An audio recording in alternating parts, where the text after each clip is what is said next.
Okay, good afternoon, everyone who is physically here in the George Shultz Auditorium and everyone who is joining us virtually for this program that's going to, in part, be discussing virtual technologies of various kinds.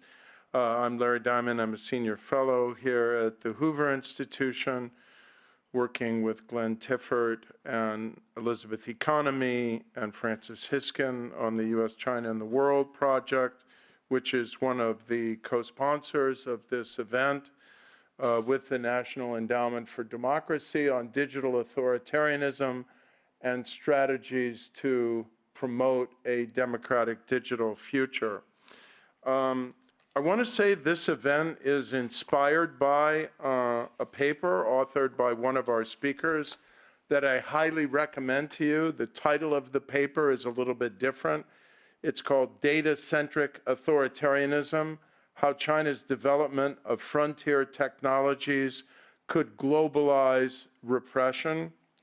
And if you just type into Google data-centric authoritarianism, and the author Valentin Weber, who you'll be hearing from soon, who's written, I want to stress, this remarkable and invaluable paper, or type in data-centric authoritarianism and National Endowment for Democracy, or any combination like that, you will get this remarkable paper that you can read for free. We're very pleased not only that Valentin is with us, but the Vice President for Studies and Analysis of the National Endowment for Democracy, Chris Walker, who will speak after me briefly and welcome you, and Beth Curley, who's the Senior Program Officer for Technology and Democracy at the National Endowment for Democracy, who is going to join us on this podium and has helped to conceptualize and contributed in a way to this report. I want to just make a few substantive comments before I turn it over to Chris. This event engages three broad themes in the relationship between technology and democracy. First, the progress of technology. What is the pace of it? Second, the competition in technological development between autocracies and democracies, and more specifically between the US and China. And third, the diffusion of technologies and therefore potentially diffusion of technologies of control and repression. On the technology itself, there are interesting debates about the paces at which these are moving. Valentin's paper talks about different technologies, digital forms of surveillance, digital and biometric, AI enhancement of digital surveillance. That may be moving at a different pace perhaps than some of the further out technologies like quantum computing and neuro and immersive technologies, but we'll hear and then you'll make your own judgments. The second point, obviously we're at a kind of different moment now than perhaps when this project was conceptualized. We've long since entered an era when leadership in the development of critical technologies has become contested, not only between different democracies, but between, again, democracies and autocracies, and more especially between the People's Republic of China and the United States. And the rapidly emerging context, which I think really we need to remain deeply mindful of, both from a technological standpoint and from a democracy standpoint, a geopolitical standpoint, is that China is surging into the lead in some areas of technological innovation.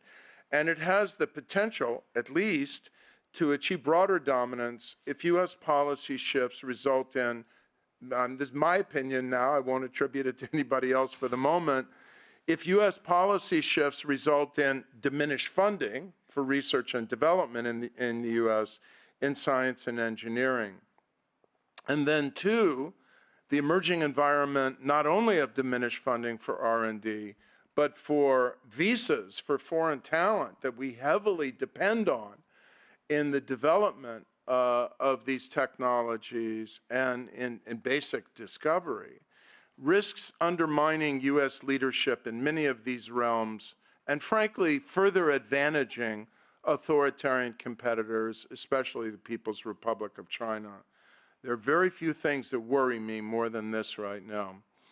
All of this is happening, my fifth and penultimate point, at a moment when, as our director of the Freeman Spogli Institute, Mike McFall, who's just finished a book on this, has walked into the room, and our colleague as well at the Hoover Institution, when the competition between democracies and autocracies is accentuating, and when the global recession of democracy that's been underway for nearly 2 decades is deepening.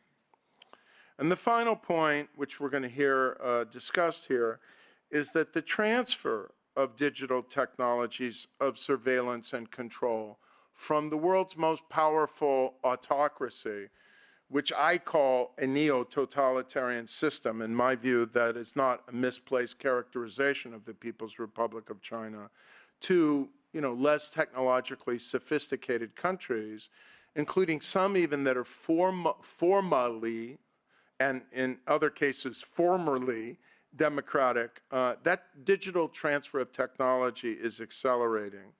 At the same time, and this is the final point, as the balance of power shifts in the world. And as that balance of power shifts, if it continues, democracies will have less leverage to monitor and restrain this transfer, and they may wind up having less will to aid Democrats in these countries who are struggling to push back against these technological intrusions to defend their rights. So with that, I introduce you to the Vice President of the most important organization in the United States that helps people around the world to defend their rights, Chris Walker of the National Endowment for Democracy.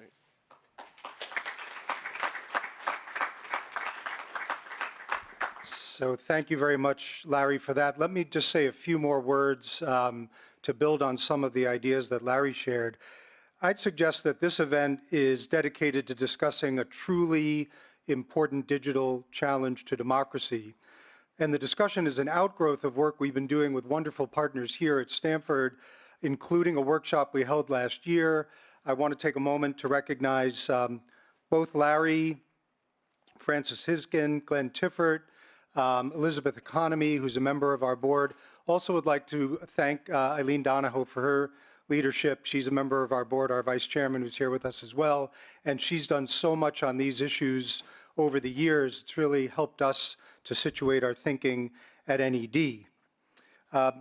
Right now, this issue continues to be both helping us situate the current dynamics around the proliferation of China's authoritarian technologies, and to look ahead at how emerging technologies from digital currencies to quantum computing may transform the way authoritarians collect, process, and make use of digital data. Today, the world confronts diametrically opposed visions of the future of freedom.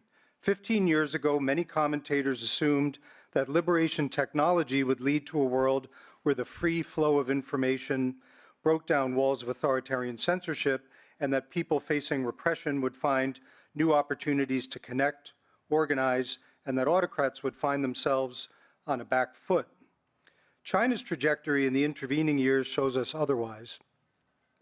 In a system that's closely entangled homegrown tech champions and the party state, a resurgent Communist Party is leveraging the power of data-driven technologies to subject citizens to pervasive surveillance, maintain a closed digital ecosystem that's censored and suffused with state propaganda, and to identify new population-level methods to reward favored and penalize disfavored behavior. Rather than empowering people and fostering open debate, technology functions as a lever to keep the powerful on top, establish narrative control, and close down ever more space online and off for manifestations of independent civic life. While techno-totalitarianism as practiced in the PRC may for now be unique, China's global economic, technological, and political acumen creates vectors for authoritarian practices to spread globally. Companies like Huawei provide the pipes, such as 5G networks through which information flows, and supply governance packages such as safe cities that shape how local officials understand and in some cases repress their people. The technologies and training offered by the PRC vendors bolster the practice of authoritarianism elsewhere in the world. Meanwhile, the secret and often politically infected deals that surround PRC tech exports provide an opportunity for the CCP to extend a shadowy web of influence over foreign and economic elites. Fellow autocracies from Russia to Iran to Belarus are leveraging the power of AI surveillance to crack down on dissent, while Venezuela's ruling party has turned a PRC-sourced digital ID system into a powerful instrument of dictatorial power. In the UN and global technical standard-setting bodies, the PRC is showing its resolve to act as a norm shaper rather than a norm taker, strategically occupying key leadership positions in advancing norms antithetical to basic democratic values, from public participation to free expression. Over the past 15 years, the consolidation of the PRC techno-authoritarian model and the avalanche of democratic backsliding around the globe have offered a stark reminder to all of us that we shouldn't rest on easy assumptions about where the world is headed or unduly limit our vision of the possible risks. Therefore, the report authored by Valentin Weber, which Larry commended everyone to, and that we released earlier this year, offers a glimpse of just how pervasive the dragnet of surveillance and manipulation threatens to become in view of emerging technologies that will enable authoritarian actors to break into not only currently encrypted data, but the basic privacy rights of our thoughts. For its part, the National Endowment for Democracy is proud to lend itself and its support to the courageous people around the world who are working to shed a light on secretive cross-border deals, outsmart increasingly sophisticated authoritarian censors, and put technology to work in the services of principles like transparency and public engagement. And as we move rapidly into a quickly evolving, heavily contested digital future, the democratic community can and must put forward a vision, an alternative to the authoritarian one that's on offer from the CCP. So with that, let me introduce the panel very briefly. I'm going to start with Charles Mok. He's a research scholar at the Global Digital Policy Incubator and of the Cyber Policy Center at Stanford University. It's a mouthful. And a member of the Board of Trustees of the Internet Society, and a board member of the International Center for Trade Transparency and Monitoring. Charles served as an elected member of the Legislative Council in the Hong Kong Special Administrative Region, representing the Information Technology Functional Constituency for 2 terms from 2012 to 2020. Valentin Weber, who's the author of the report that's the basis for the discussion, is a senior research fellow with the German Council on Foreign Relations. His research covers the intersection of cybersecurity, artificial intelligence, quantum technologies, and technological spheres of influence. Valentin Weber is also a China Foresight Associate at LSE Ideas, the foreign policy think tank of the London School of Economics and Political Science, and he holds a PhD in cybersecurity from the University of Oxford. And finally, let me introduce my colleague Beth Curley, who's a Senior Program Officer with NED's International Forum for Democratic Studies. She's the editor and contributor to the Forum series of publications on emerging tech and democracy, including the report we're discussing, Data-Centric Authoritarianism. So let me introduce the 3 speakers to the panel, and welcome again to everyone. All right, so thanks, Chris and Larry, and thanks to all of you for being here. Appreciate the Hoover Institution hosting this discussion of our very timely and important report. So for the moderated portion of this discussion, there are kind of 3 broad things I want to cover. The first is this concept of data-centric authoritarianism, what it is, how it looks in China, and how it's spreading. The second is how frontier technologies are potentially changing the game. And the last is going to be what we can do about it. So starting at the conceptual level, the title of the paper is Data-Centric Authoritarianism. What's that idea? all about what features of the authoritarian system that we see in the PRC, the laws, practices, bureaucratic institutions, make data important and make it make sense to think of these very different technologies that are discussed as kind of contributing to the same political project. Thank you so much, Beth. Thank you for the National Endowment for Democracy for making this report possible, and also to the Hoover Institution for organizing this event and bringing us all together. So data-centric authoritarianism. The report is really about what the role of data is in China's surveillance state.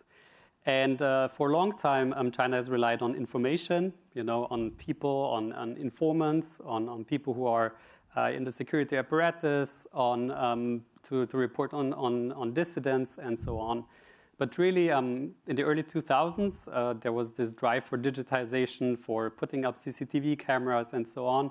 And throughout the last 2 decades, really, data became central to the CCP's idea of how it wants to govern it. So, kind of a scientific idea of using data to every day to predict people's behavior, to see in real time where people are, to decide on whether the police should crack down on a protest or when not, because the police can't be everywhere, right? If it's just a small protest, you might decide not to. And that's really what data gives you that insight as to what to do. And what is really a change, I guess, and what is the core concept of this paper is that these frontier technologies, emerging technologies, they're at this time profoundly changing again what the Chinese surveillance state is. And so we looked at, I looked at 4 technologies. One is quantum technologies, and especially quantum computing, which is projected to break current encryption in the next 5 to 10 years or so. Here the idea is really that the CCP would get access to data that is currently protected. Let's say if you use the Tor browser in China, which is difficult, but if you use it, you're protected by encryption. In the future, that wouldn't be possible if it hasn't been upgraded to post-quantum cryptography. In terms of AI, that's the second technology. The first one is quantum technology, and the second one is AI. And here, really, the CCP, again, has used it to make sense of very, very complex systems of millions of people's behavior and to look at the patterns.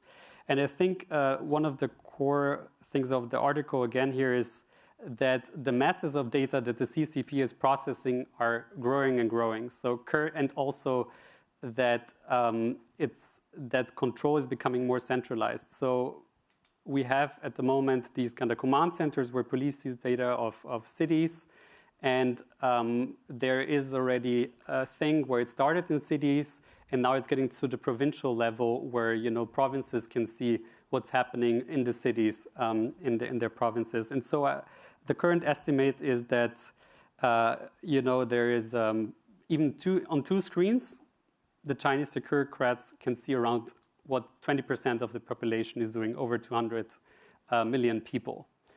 So that's how centralized control has already become, and that's because of AI. Third technology is really the metaverse and neurotechnologies. Metaverse mostly, AR, VR, and neurotechnologies can be invasive or non-invasive, looking at thoughts. And that's a technology which gives the CCP access to new data. In the thousands, or in the 20th century, they weren't able to look at thoughts, but now it's getting easier by looking at things like pupil dilation and things similar to it. And lastly, the last technology, frontier technology that the report looks at is the digital currency. And here again, it's especially looking at what China did regarding its central bank, which instituted the yuan, and which can potentially centralize the control over financial data within China. And the core also of the report is not just to look at these technologies separately, but look at what all these technology together could do in transforming the surveillance state and shaping data in a way that was previously not possible, make it more centralized within China, new access to new data, and giving also access to data that might have been previously protected from the prying eyes of the surveillance state. Thanks, Valentin. So running sort of through those comments, this idea of centralizing data, right, creating an individual locus of control based in part on instruments that are already there, particularly cameras that blanket the physical space in China. There's also, of course, the question of digital surveillance, which maybe Charles could say a bit more about, and then integrating that using AI. So there's a foundation of already existing surveillance tech and the potential for these new capacities to augment that.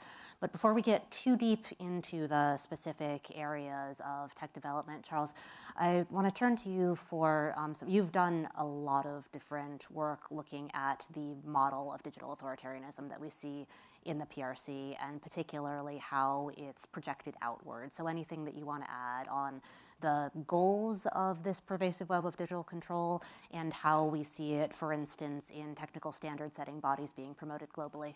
Yeah, thank you, Beth, and thanks, Valentin, for the report.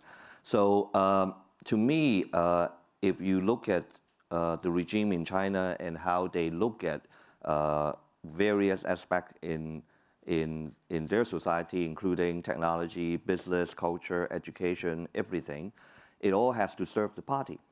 The party is the only goal. So to me, when I look at how they view technology, ever since the internet was introduced to China, probably around, just like for the rest of the world, the commercialization of the internet in the early 90s, I think very quickly they figure out that they have to find ways to control it, rather than just refuse to let it come into China.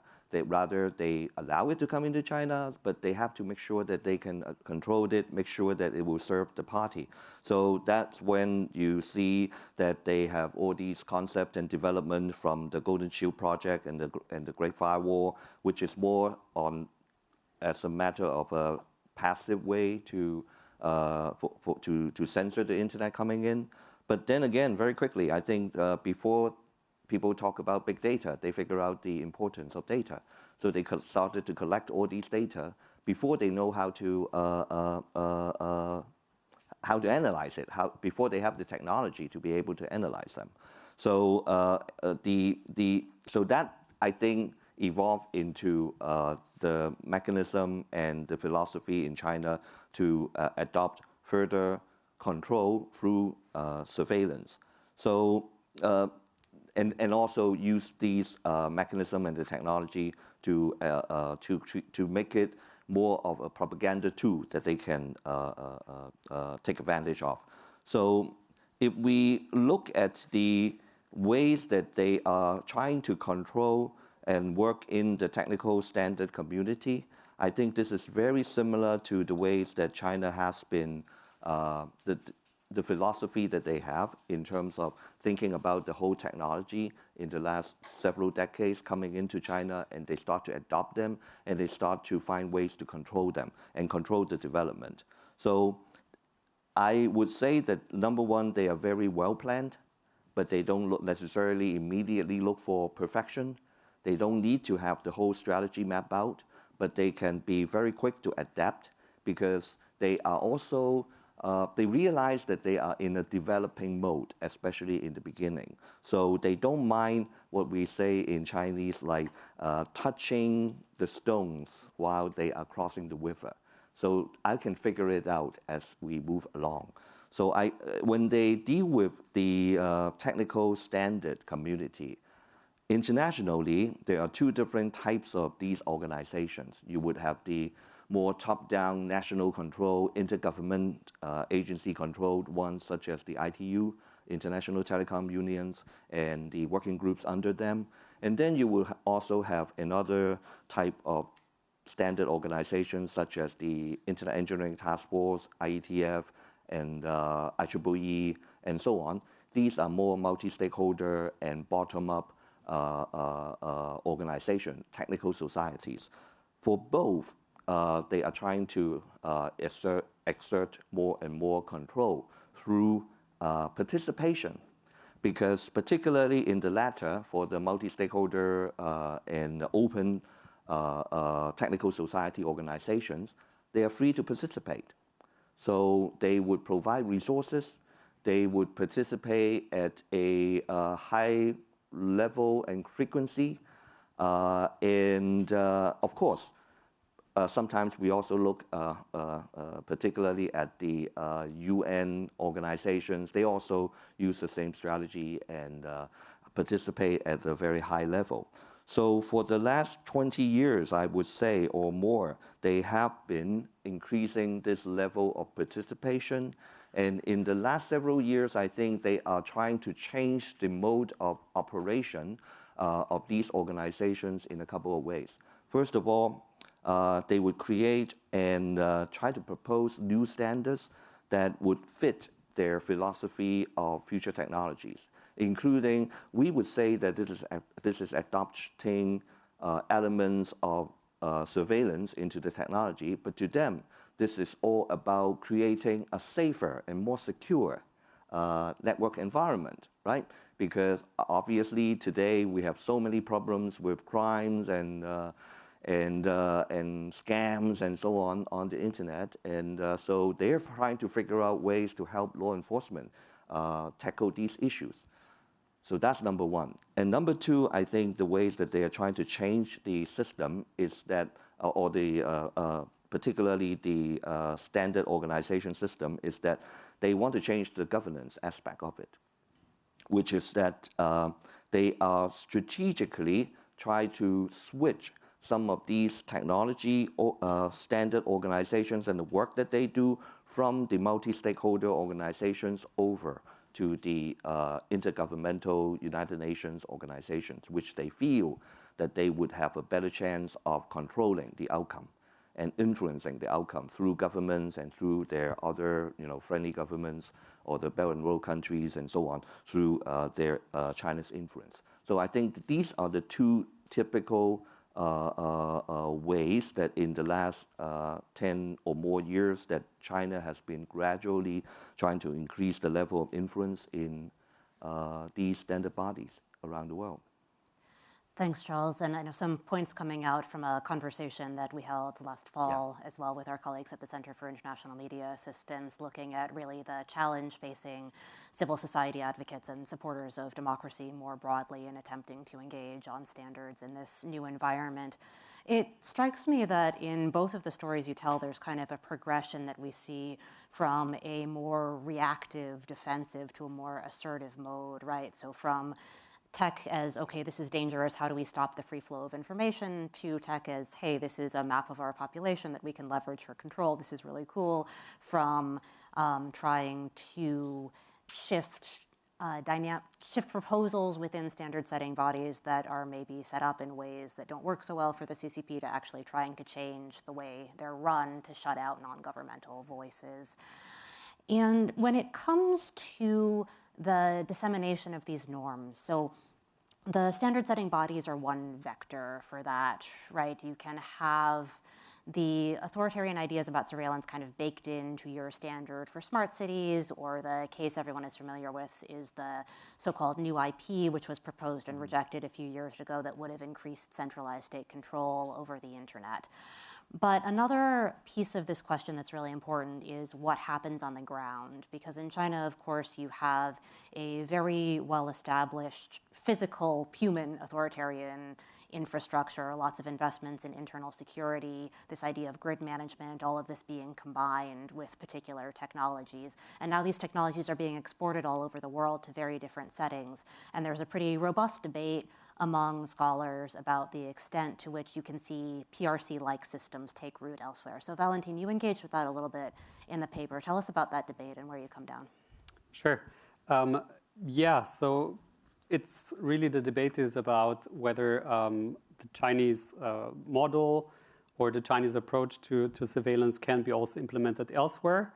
And the main argument against it is that you can export the surveillance gear, you can export CCTV cameras, but the police on the ground in different countries, won't be able to use it, because what China has is a very sophisticated security infrastructure with organizations that have been, have large funding, are very, very, very sophisticated.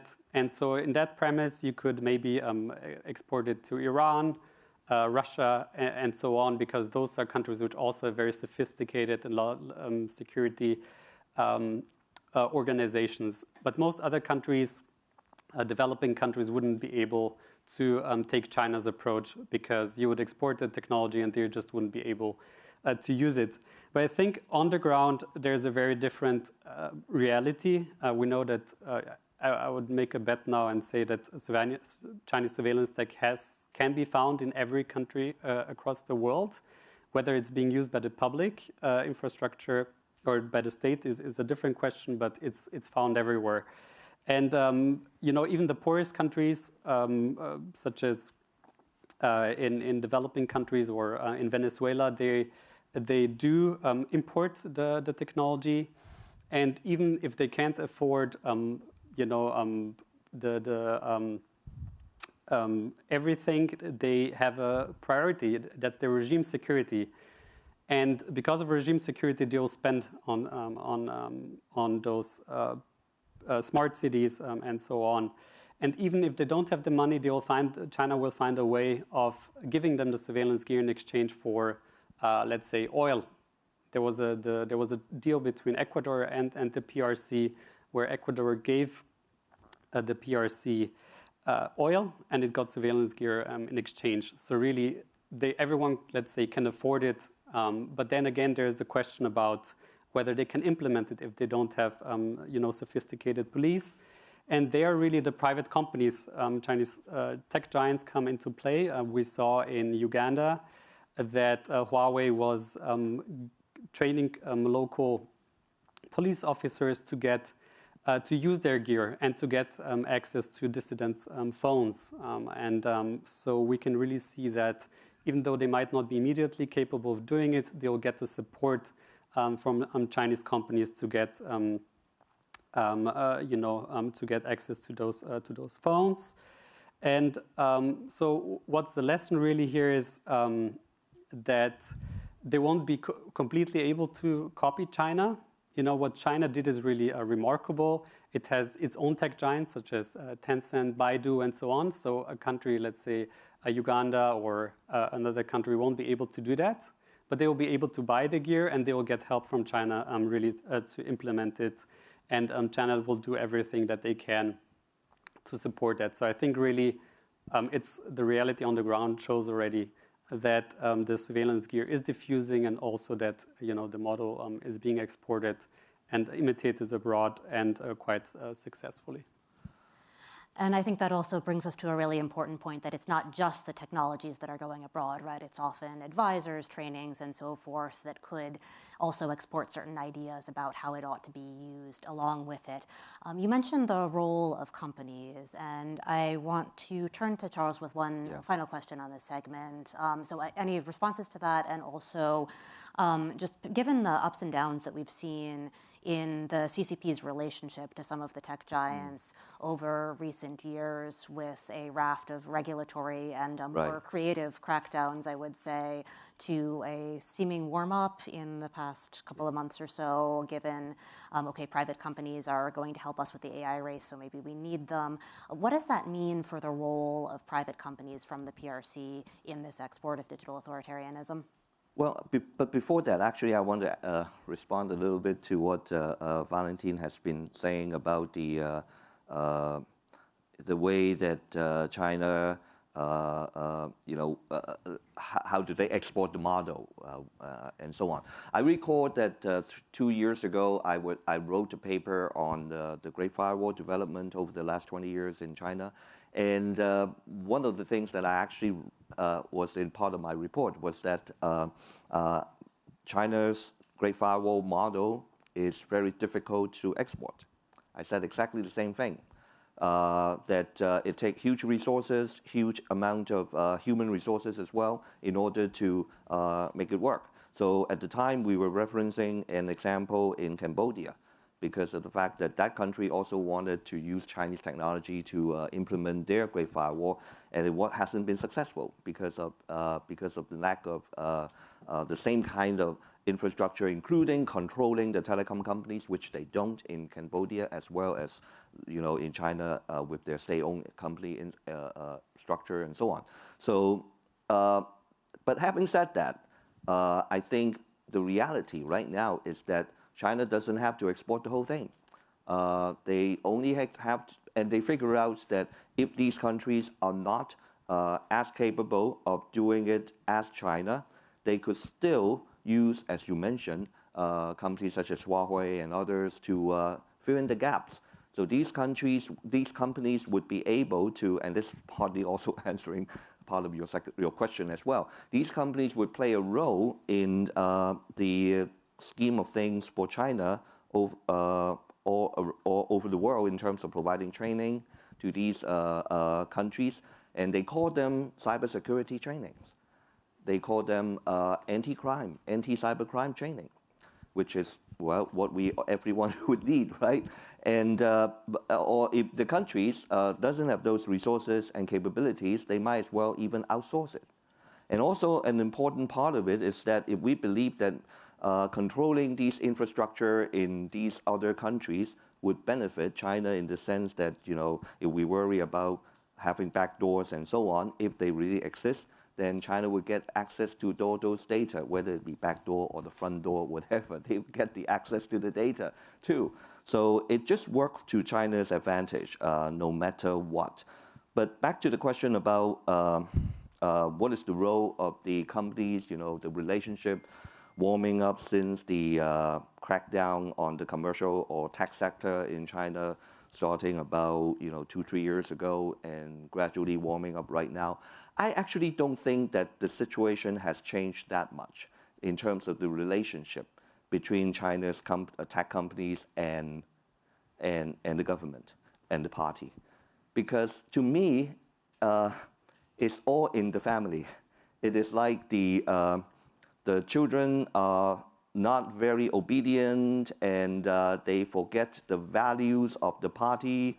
So I have to spank them a little bit, and they cry, and then they come back and become like a good kid, the good kids again, and they they are obedient again. They obey. So now, and also not to mention that the global situation has changed as well. Remembering that when they were starting to, in 2020, when they were cracking down on companies like Didi and Alibaba and so on, these companies were perceived to be getting out of control of the party. And the stuff that we have been talking about in the last 2 years about sanctions and so on hasn't really started yet. So the global relationship between the tech geopolitics at that time and today, or the last 2 years, has changed a little bit too. So I think out of practicality and out of the fact that these companies are coming back to the fold of the party, this is the time that they actually, the government, Chinese government, actually need these companies. They shape them as well. We've been talking about moving them from the soft tech to the hard tech. So so in many ways, these companies that were, focusing a lot on making money, quick money on, creating games and so on, now they're making chips and AI and other hard tech that the governments believe that is more important for the country's future or the party's future. So I think right now, and even before, the government makes sure that they would exert the right amount of control so that they would be serving the party's need. And I think that really hasn't changed. But right now, it is warming up a little bit because compared to when these companies were first cracked down 3 years ago, the global situation has also changed. So the party right now do need these companies in terms of, both in the sense of real technology development and advancement, as well as in terms of propaganda purpose as well. I mean, think of the ways that they've been using the success of DeepSeek domestically. Thanks. So it's kind of good explanation of why it makes sense to think of both public and private layers of the PRC tech apparatus as pursuing common goals, particularly around this idea of security defined as regime security per se, right?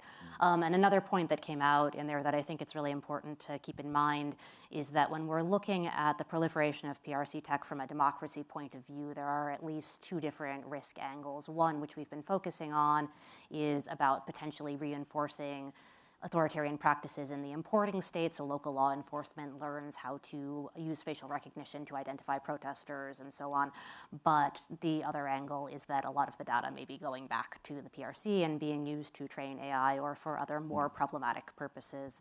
Valentin, any comments on the private companies angle before we move on to the four technologies? Yeah, just a quick one. I think there was a lot of public debate about, as you said it, about companies misbehaving and so on. But privately, everyone knew who was in charge because there's laws in the PRC, like the 2017 National Intelligence Law, which requires companies to share all data if requested, even proactively share data with the government. And there's so many levers of power that the government has in order to make life difficult for companies.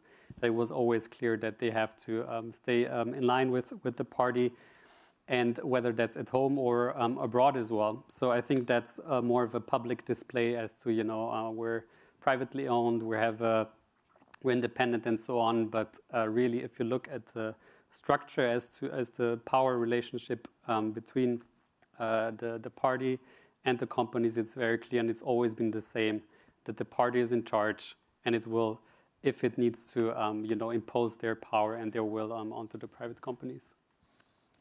Thanks. So we've got a picture at this point of a pretty pervasive web of authoritarian institutions spanning the public and private sector, spanning online and offline, and this is already in operation and already being exported.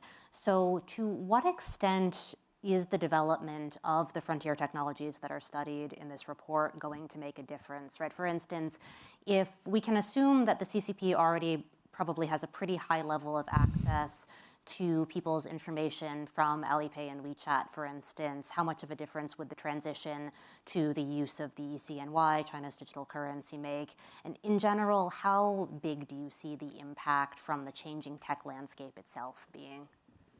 Yeah, no, it's a very, very good question. And the question is really, why does China do what it does? Why does it want a central bank digital currency? What's the advantage if it has access to data anyway? So let's say you're the state, and what you currently do, you have banks, you have credit card companies, you have digital payment apps such as Alipay or WeChat Pay. And you get your information from them. You inquire from them. And so in that case, you really have a bit of a friction there. You need to get the data there. You need to inquire. You might not be sure, okay, if they give you everything and so on. But by instituting a central bank digital currency, the EUN, you do away with that layer. So you'd have a direct access to the financial data of citizens across the country. But with the EUN, it's interesting because it hasn't really gotten so much adoption. People have already the digital payment apps. They're accustomed to it. And there wasn't really, even though there were incentives by the party to get people onto that digital currency, it's been very, very slow because people just don't see the point of adopting it. And here it's actually an interesting case where there would be a wish by the states to move people in that direction, but because it's so convenient at the moment with the digital payment apps, there is still people are sticking with it.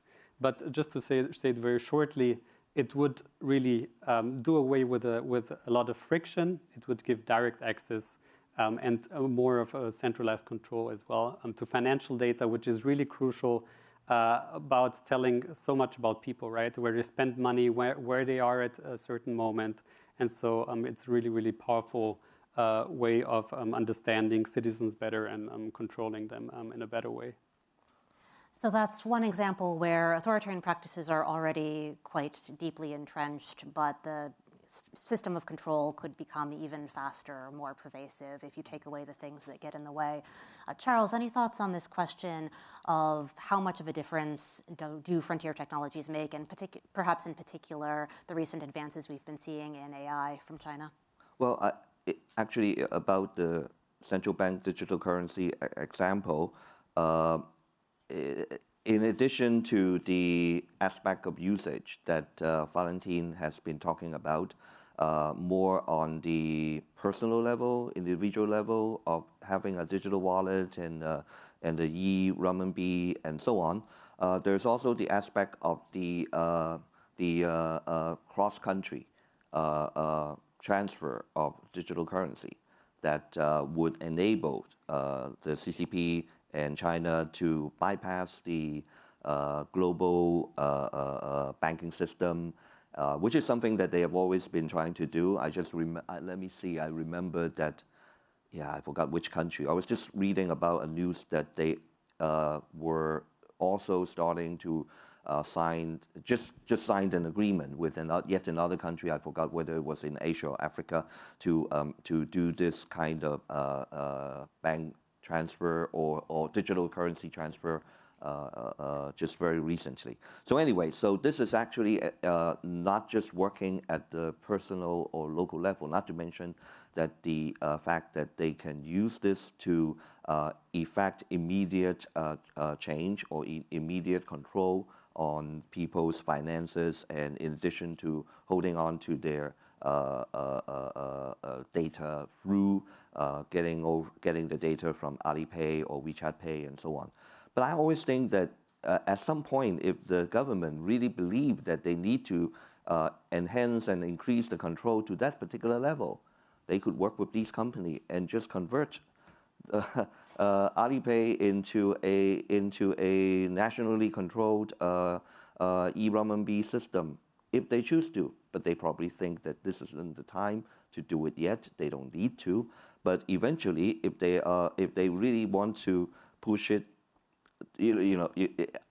what I mean is Alipay isn't an obstacle. In the end, they control it. They can even nationalize the whole thing. So I think China is playing a long game in this regard to try to carry out experiment about using CBDC to achieve its financial aims, and actually, I mean, let's not forget that I think when China first started to the idea to implement the e-renminbi and the CBD and the central bank digital currency in China, it was actually inspired by Facebook, because Facebook was actually trying to create its digital currency at the time on its platform, and it was not successful because of opposition from the U.S. Congress and so on. And then China picked up the idea and got the system running in 2 years. So they can learn and adapt. That's what I was trying to say. And question to both of you, sort of building on that, and also Larry at the outset mentioned we've seen a shift in the situation over the past year, in part due to apparent PRC leadership in some of these areas of tech development. So one of the things that's been on a lot of people's minds in the tech community lately is, of course, DeepSeek. And I think that shifted the narrative a bit on advanced AI and generative AI in particular, whereas in the immediate post-ChatGPT fervor, you could see a lot of commentary that, oh, this particular type of AI maybe is not well suited to authoritarian systems because the censorship limits the availability of training data, or because they'll be scared of it because it's unpredictable. And so whereas the PRC is very good at biometric surveillance AI, for instance, the free world has an advantage in generative AI. But DeepSeek has clearly called that narrative into question. So how are we thinking about the implications of DeepSeek for the surveillance state and the PRC authoritarian system in general?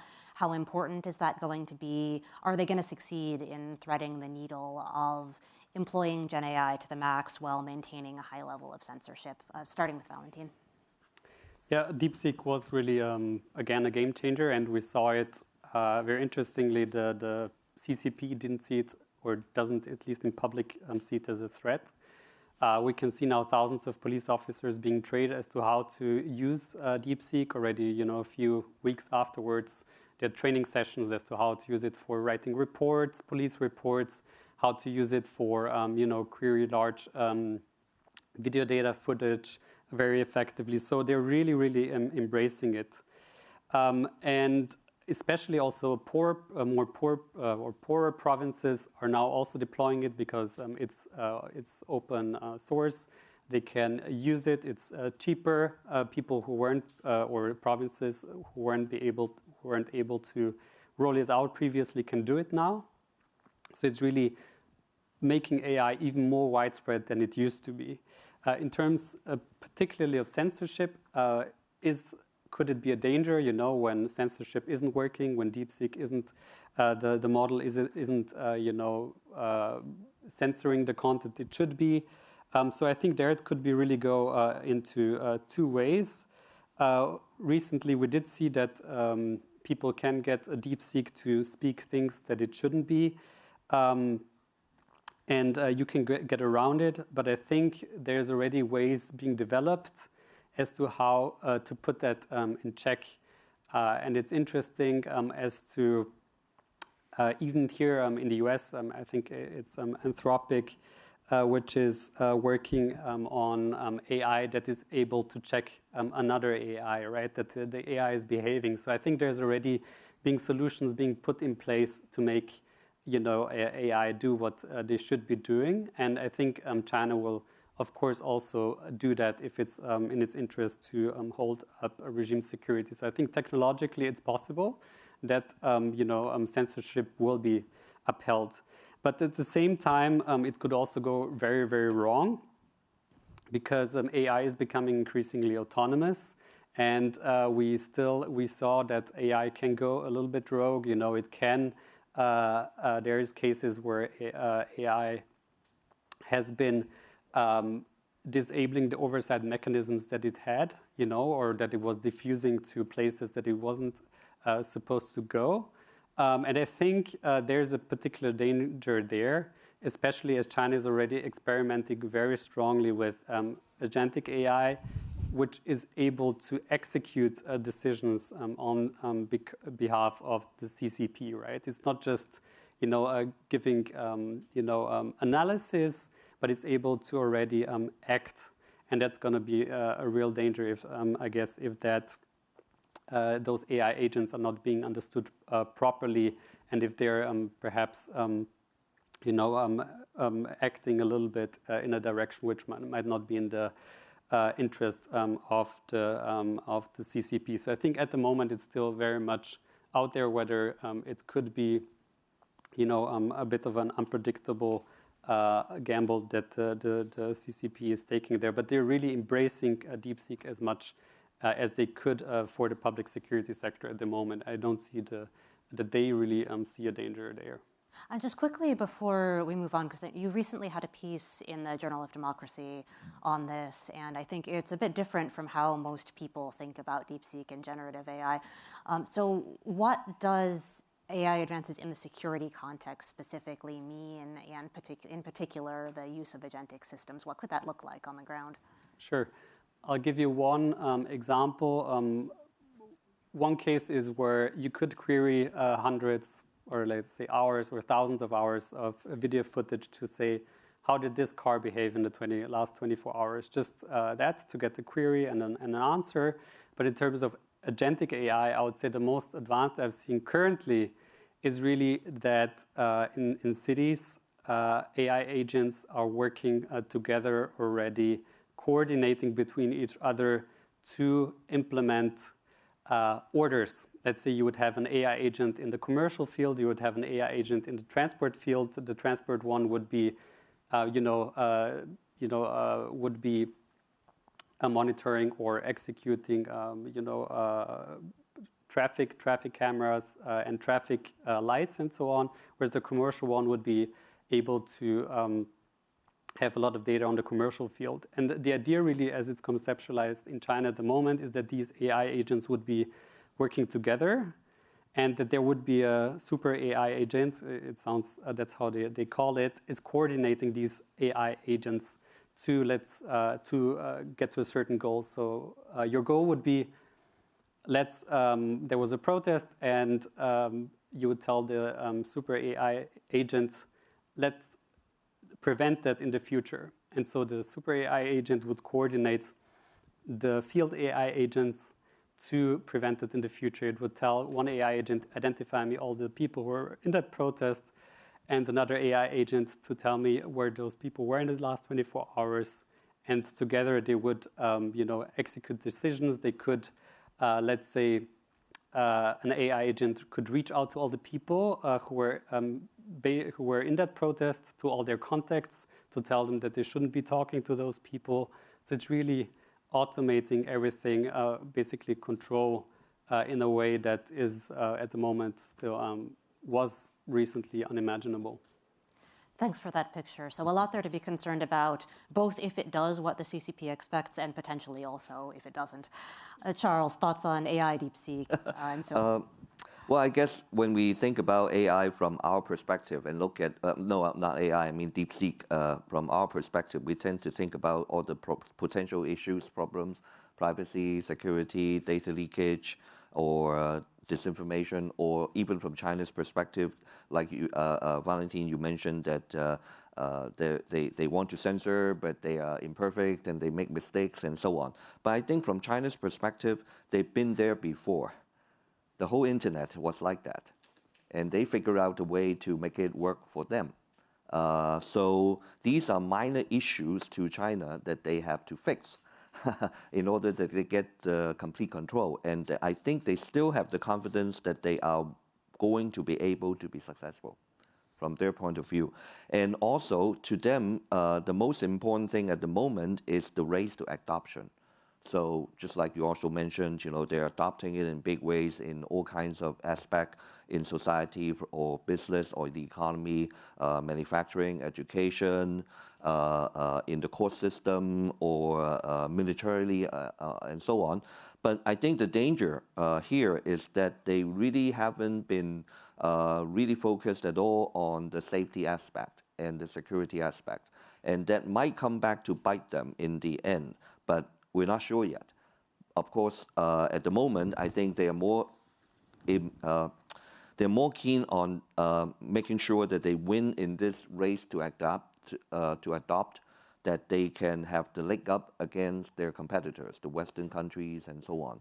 So this is what they're focusing on at the moment. But I don't know how it will turn out in the end, or whether or not some of these issues will come back to haunt them. All right, thanks for that.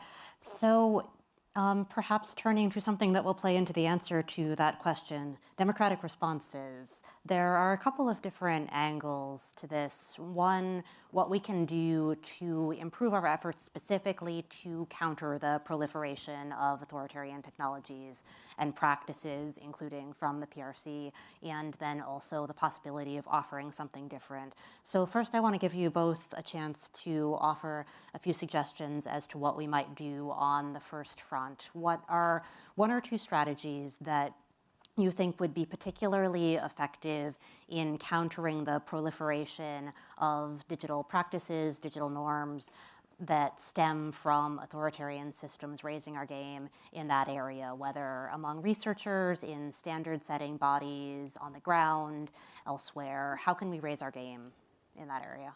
Starting with Valentin.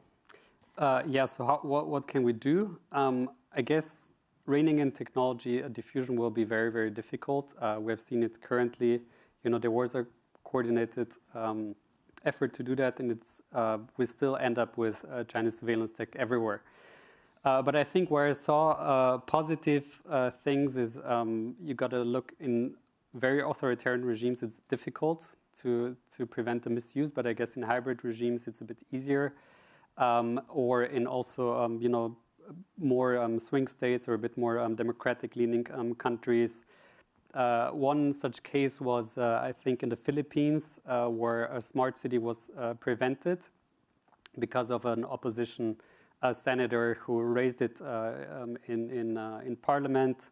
But there was on national security grounds, saying, okay, this wouldn't be working because of national security in the Philippines. Even the military prevented another smart city because it was in a strategic location in the north of the Philippines. So we can see already that that can be a factor.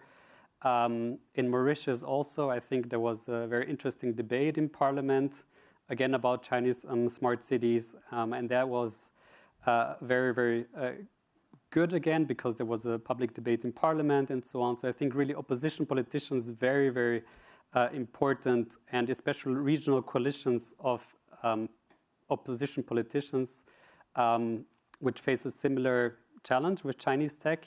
Bringing those people together can be very, very, very good, and that they exchange their practices and knowledge. So I've been part of one of such meetings amongst ASEAN countries, opposition politicians in ASEAN countries, and they exchange their also as to how to face Chinese surveillance tech, and I think that was really, really good. I think another one is also highlighting Chinese surveillance tech and bringing it out of the shadow. Often people just don't know that the surveillance tech is present, and so I think in Belgrade there's a very good project in highlighting where CCTV cameras are, taking it out of the shadows. They created a map, of all Chinese CCTV cameras deployed in the city, and I think that can again bring civil society together. You saw it recently also in protests against the government. It's really bringing people together and also focusing their attention on those issues. So coordinating at the political level and making the public more aware. Charles, countering CCP digital authoritarianism.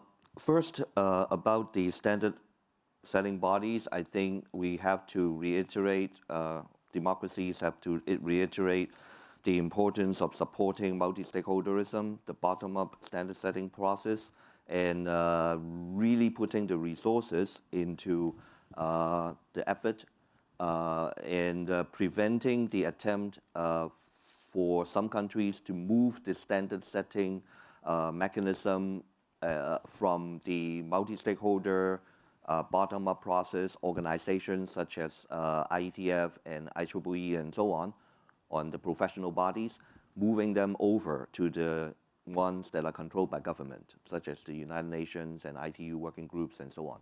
So that is the first one. The other thing that I'm very worried about is that democracies are increasingly losing the moral high ground when we talk about these issues about digital authoritarianism. Part of it is because of cybercrime, which ironically is very much in big part created by countries such as China as well. But right now, every country is scared about the impact on cybercrime and scams and so on their citizens and all that. So you do see that the reaction, the knee-jerk reaction from many governments is to say that we need to enable the law enforcement more power to get the backdoors to encryptions and to get the legal power to get data more easily from the platforms and the internet companies and telcos and so on. That is, to me, a very dangerous trend. And we do see that, fortunately, there are still some countries that are more standing on a firmer ground in terms of saying that encryption is important for the protection of everyone's privacy, and we should not take a short-sighted approach to thinking that you give the law enforcement the secret key, and then soon enough that secret key must be accessible to the criminals at the same time as well. So there are some countries such as the or groups of countries such as the EU or France and so on that apparently are still sticking to that principle a bit better. The U.S. only woke up to that because of the salt typhoon the hacking from the Chinese from China to the telcos in the U.S. And then they say that encryption is important. They didn't say it because they were really saying it because they believe that privacy is important. The U.S. position to me is still a little bit uncertain. So my worry is that democracy is increasingly losing the high ground on this particular debate about security versus personal right and privacy. And that's the second worry that I have. So finally, I think I'm echoing what Valentin is saying as well. Educating people about the importance of their own privacy and the risk of using these Chinese technology and apps. People were so happy that they could download a DeepSeek app and play around with it without considering or looking at the terms of use and so on. Obviously, nobody would, but maybe they should really get worried just because they know that this is a Chinese app. But nobody did. So DeepSeek, as an example, and the other worry that I have is even in this country, for example, when there were news about TikTok being shut down shortly, imminently. And then you see a lot of young people or users flocking over to Xiaohongshu, the Little Red Book or Red Note app, and that to me is deeply worrying as well, because it almost seems like these users were jumping from one Chinese app to another Chinese app simply because they were doing it as a protest action against a potential U.S. ban. And I ask why? They should realize that this is not the safe things for them to do, but this obviously never crossed their mind. So I think a lot more education about the danger and the risk of using these Chinese technologies, I think needs to be done. A lot more education and awareness. And one piece that I want to throw in there, you spoke a considerable deal about cybercrime and the risks from government approaches. And one landmark on a lot of people's minds is the recent adoption of a UN Convention against cybercrime that raised a lot of concern for human rights defenders because of some vague provisions that could potentially be weaponized by authoritarian governments that basically define cybercrime as saying things online that the government is not too fond of. Valentin, I know you also had some thoughts on the encryption piece. Yeah, absolutely. So about the Cybercrime Convention, just very shortly, it's maybe more about preventing even worse things from happening, because if the West and democratic countries wouldn't be engaged in it, there would be a Cybercrime Convention without them, and it would have been probably even worse, and it's not a good outcome. At the moment, not an ideal outcome, that's true. Yeah, so we're there in the international space, and it's very difficult. I guess regarding encryption, we're here at a very crucial time at the moment, because people are still arguing whether there should be end-to-end encryption or there shouldn't. And we saw recently also in the UK, end-to-end encryption being basically banned. And that's a very bad thing. It goes back to what you said. We got to lead by example, and it's not just for our own national security, because it prevents China from hacking us or getting very easy access to data. But it's really about not just national security, but also privacy. Here is on the same argumental line. It benefits both. And again, as we come back in also to the report, we're transiting in an era where there might be quantum computing being able to break encryption in the next 5 to 10 years or so.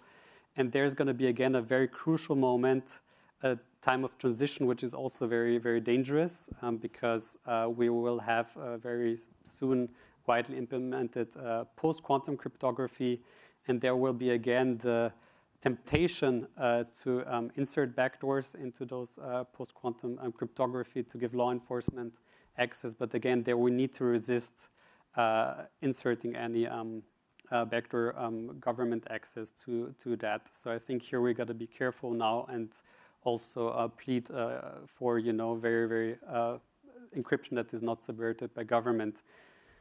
Because China is going to create such a post-quantum cryptography, which will have backdoors in it. So we got to have an alternative to that and really argue for not subverting it. And a last question from me before we open this up, so also please be thinking of your questions for our distinguished speakers. We were speaking just now about the negative side of the response, how to oppose the diffusion of digital authoritarianism from the PRC. What are one or two recommendations that you would make for affirmative responses from the democratic community to offer a more rights-respecting vision of tech development? And I'd be particularly curious about your thoughts on the potential role of privacy-enhancing technologies like federated machine learning and whether that could help to reduce the authoritarian affordances in frontier tech. Starting with Valentin, and if we could be quick so we can leave some time for our audience.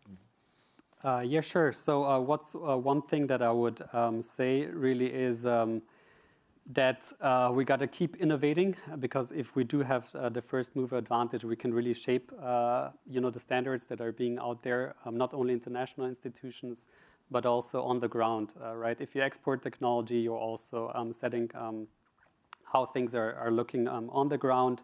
You can set the ethical boundaries there and set, a first thing there.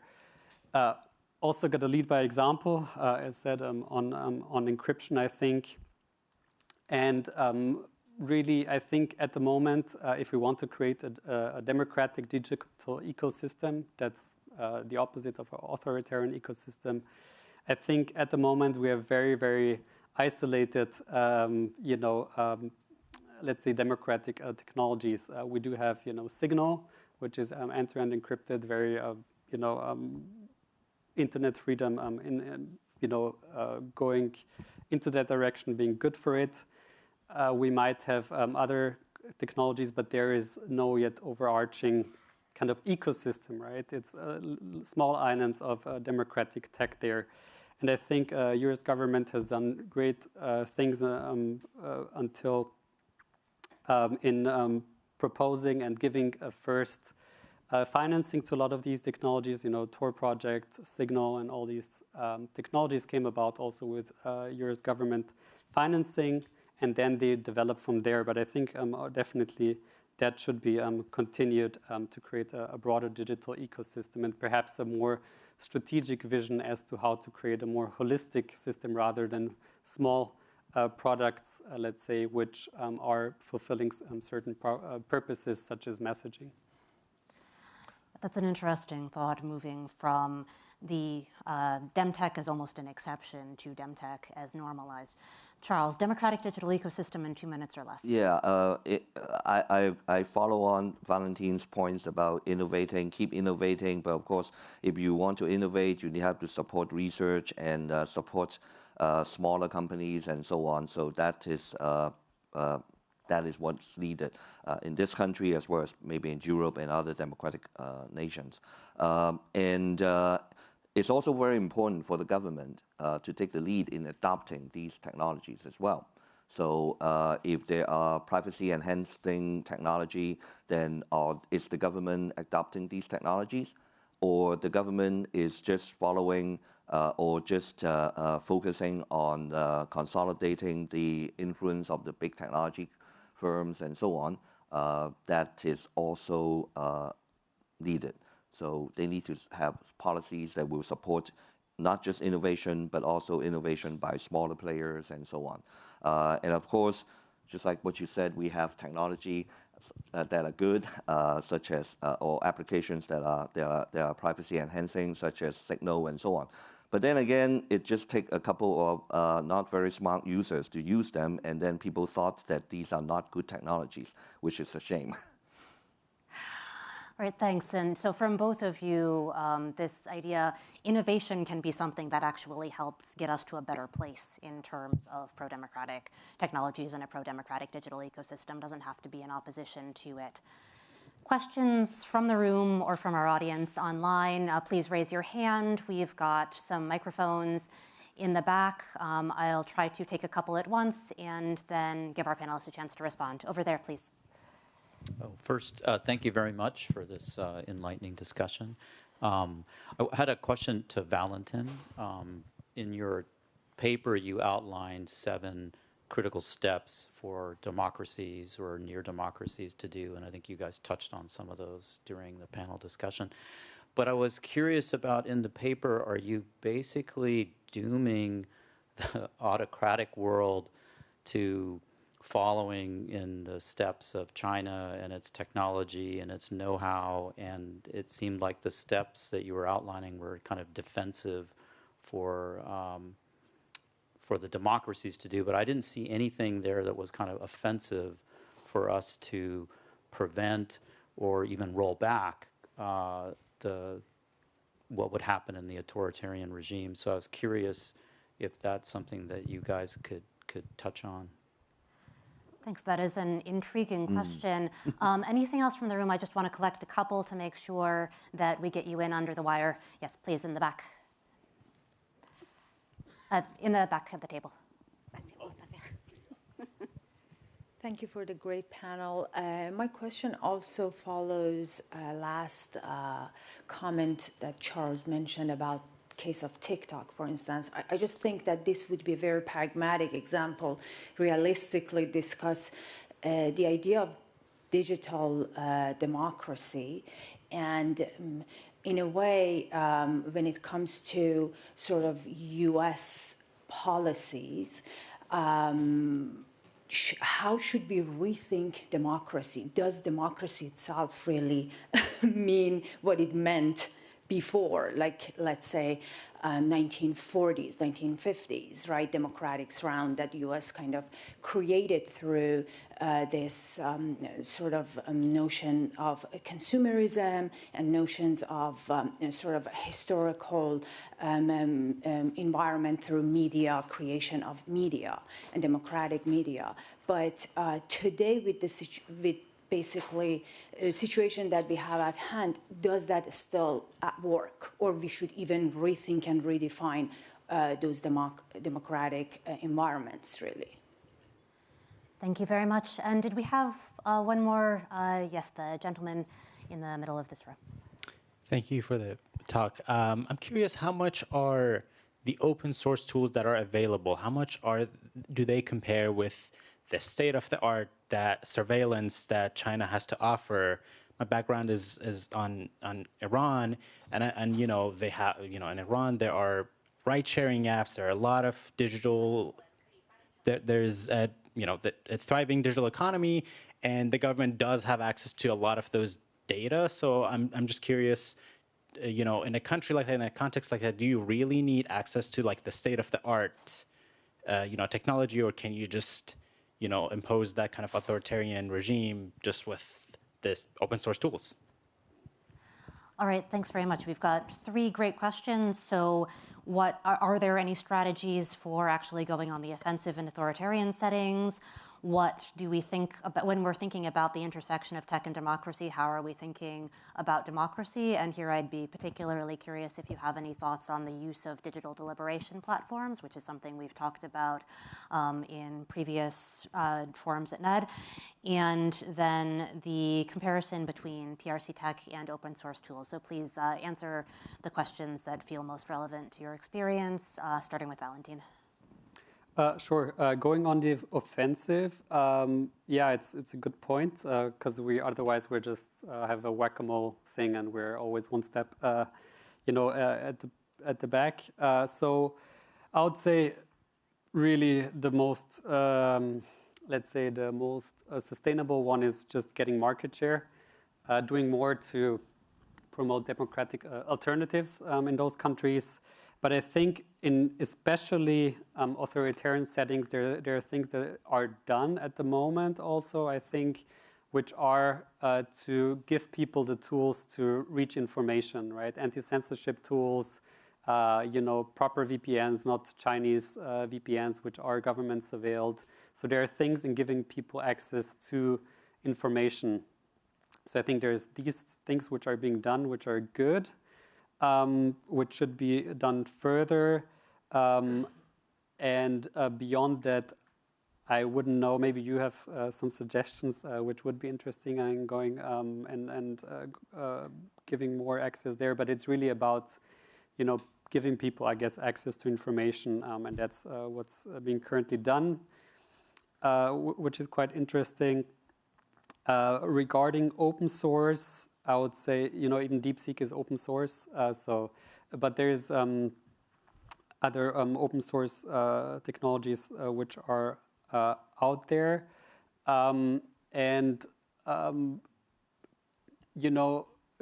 authoritarian governments will use whatever they have at their hand. If it's cheap, if it's not as good, if it gets to the purpose that they want to achieve, they're going to use it, and they're not going to, be too, too picky as to what they want.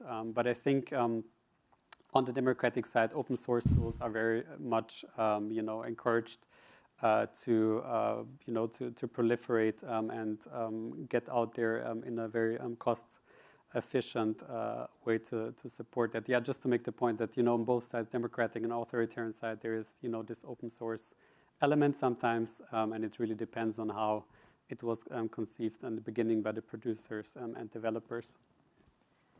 Yeah, that DeepSeek as open source and that as part of the PRC digital ecosystem is, I think, something that's a bit of a throw for those of us who have been used to thinking of open source almost as an inherent part of the pro-democratic digital movement, right? Which it still is in many cases, but people can design open source tools with different intentions in mind.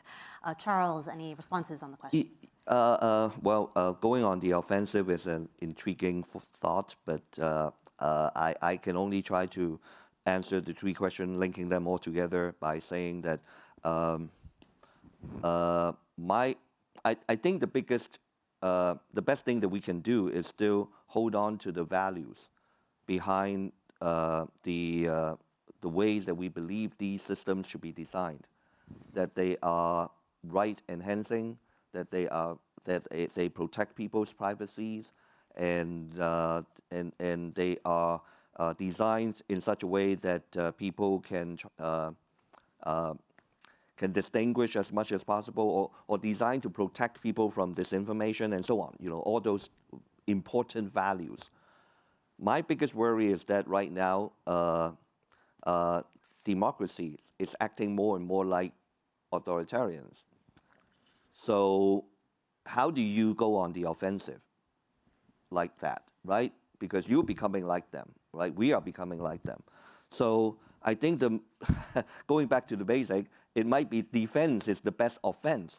If we really hold on to the values, if we can change the current tides, and I'm sure, thinking back to like maybe the 90s or the early 2000s,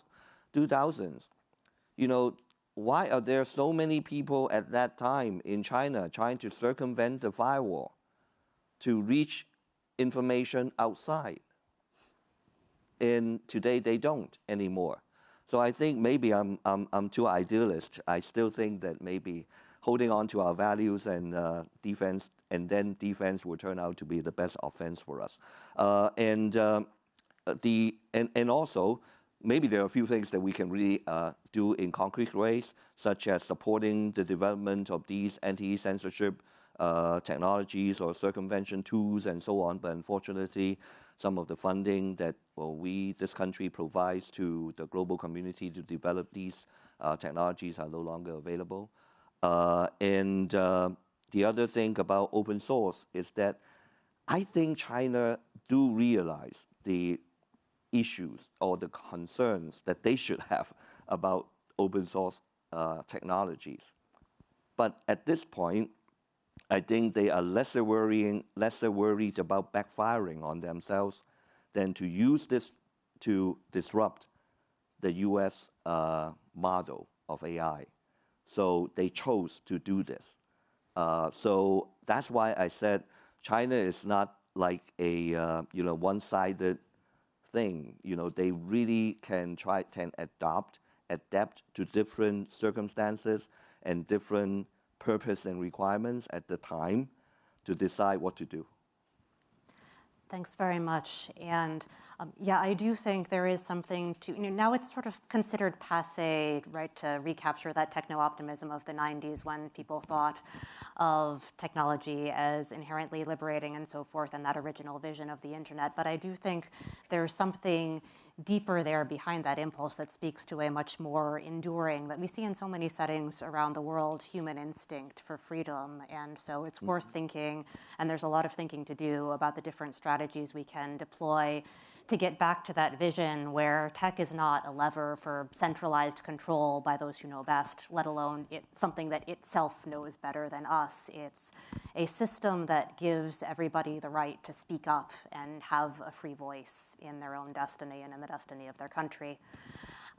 If we have any additional questions, we have time. Okay, from online. Question here from the online audience. And while I know it's early days still, I would be curious to hear from the panel if they can speak at all to what the policies of the current U.S. administration might be as far as we've seen to the issue set that we've been discussing tonight. All right, thanks. And any more last call for questions? Speak now or catch us in the hallway afterwards. All right, so since we just have a few minutes left, I'm going to say any thoughts on, perhaps I'll broaden that a little to what we think the prospects are in the coming years for both US and perhaps global responses to the digital authoritarian challenge, and any closing words that you'd like to leave our guests here at Stanford with. Starting with Valentin. Yeah, I'll start. Okay, two thoughts on the U.S. Administration's policy. I think one interesting example is encryption, and there we saw that the current U.S. government is really supporting end-to-end encryption, which is interesting, I think, and there could be a broader coalition also with lots of European countries on that front. And so I think that's one of the issues that could be brought forward. Regarding, again, on our vision of what we should do, I think often we have our own conception of what people want, across the world, and we have our conception of our freedom, of what we want, of what we conceive things. But I think we often have to think more also as to what they want. Going back to the question on going offensive. And let's say an offensive tactic would be providing information to people in authoritarian governments and bringing that information there. But again, there we have to think like them and say, okay, what information are they even interested? What's the demand side? And that goes back to also what Charles said. People are often not interested in what's happening, on the West Coast, what's happening in West Coast politics, or or in Germany or somewhere else. They're really interested in what's happening on the ground in their locality. If there was an environmental disaster, they want to know what's happening there. And so I think if we think about, sharing that information, then we need to get information on these kind of events to them. So there will be also a demand side to the supply that we can potentially give to them with anti-censorship tools and things like that. So I think that's the broader view. We really need to see things as they are, as they see it, and not pursuing our own conceptions of what freedom might mean on the other side of the world. And I'll just foot stomp that emphasis on anti-censorship technologies as something where there is really technologically fascinating things going on right now with the use of satellite tech for anti-censorship, use of AI for anti-censorship. So it's a potential opportunity to innovate for democracy. Charles, last words. Okay. I hope that democracies can develop more coherent strategy and positions toward our values. And right now, my worry is also that the policies are too much concerned about fighting for technology or AI leadership, and commercial incentives and so on. So we still have to remember that technologies can be neutral, and the values are often the most important thing where it shapes our policies. So I wish maybe we could learn a few things from the PRC in the sense that we should have persistence in our policies according to our values, which is what they do. But we don't do as well as they do. Different values, of course. All right, thank you, Charles. And so thanks to both of you for this rich and wide-ranging conversation, and thanks again to Hoover for hosting us today. Valentin Weber's report, Data-Centric Authoritarianism, can be found on our website at NED. Thank you all for joining us, and have a fantastic rest of your day.